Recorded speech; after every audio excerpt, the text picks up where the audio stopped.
चूड़ी हरी हरी बुलबम बुलबम धनिया खातिर जय सिंह जय सिंह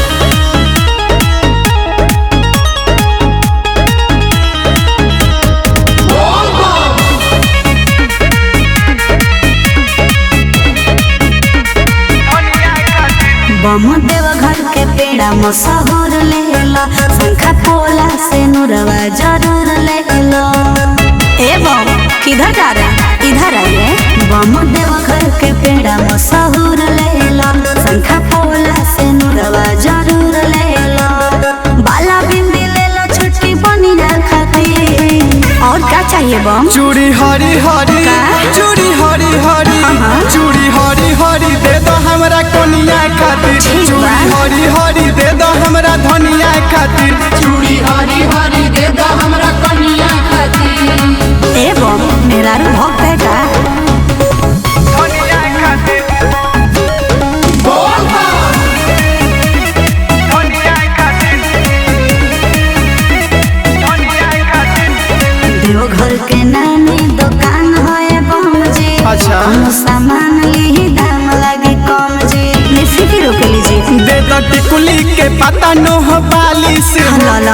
50 वाला देम बाकी 40 हो। घाटा लगे का जी? डिस्काउंट कर देनी मीठ बचनी खाती।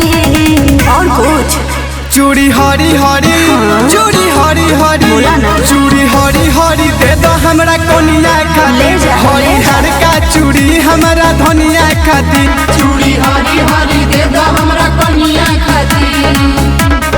धनिया खातिर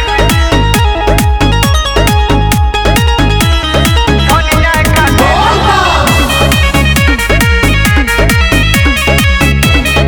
धनिया कहाँ रहो घर बम का पहचान जी।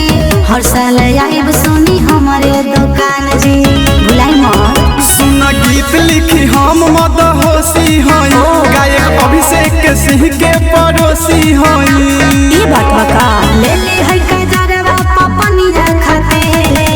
ले लीजिए बम। चूड़ी हरी हरी हाँ। चूड़ी हरी हरी चूड़ी हरी हरी दे दो हमरा कोनिया खातिर। हरी हर का चूड़ी हमरा धनिया खातिर। चूड़ी हरी हरी दे दो हमरा कन्या खातिर। अरे ले जाओ।